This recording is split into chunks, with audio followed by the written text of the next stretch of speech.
Today's video is going to be really very interesting and important. In this video, we are going to talk about the importance of coding skills in 2024 for kids. Coding skills are becoming increasingly important for kids in 2024 and beyond. Here are few of the reasons why. Number 1. Coding is the language of computers. In the digital age, computers are used in almost every aspect of our lives, from work to school to entertainment.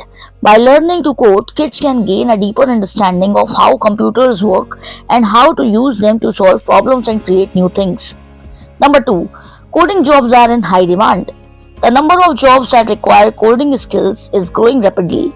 According to the US Bureau of Labor Statistics, employment of software developers is projected to grow 22% from 2020 to 2030, much faster than the average of all occupations. Number 3. Coding can help kids develop important critical thinking and problem solving skills. Coding requires kids to break down complex problems into smaller steps and to think creatively about how to solve them. These skills are essential for success in school and in the workplace. Number 4. Coding can help kids develop their creativity and imagination. Coding allows kids to create their own games, apps, and websites. This can be a fun and rewarding way for them to express themselves and to learn about different technologies.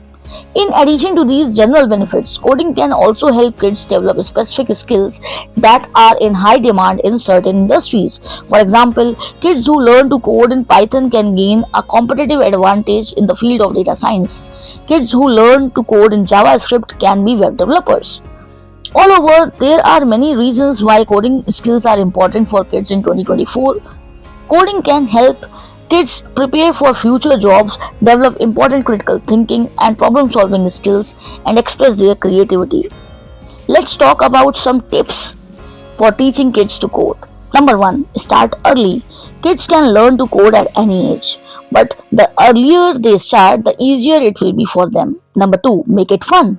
Coding should be enjoyable for kids. There are many resources available that teach coding in a fun and engaging way. Number 3. Be patient. Learning to code takes time and practice. Be patient with your child and encourage them to keep learning. Number 4. Find a community. There are many online and in-person communities for kids who are interested in coding. These communities can provide support and encouragement, and they can be a great way for kids to learn from each other. So I hope you have gained some idea out of this video. Do not forget to subscribe the channel, and if you are having any query, please put it in the comment section for me to help you out. Thank you and see you in the next video.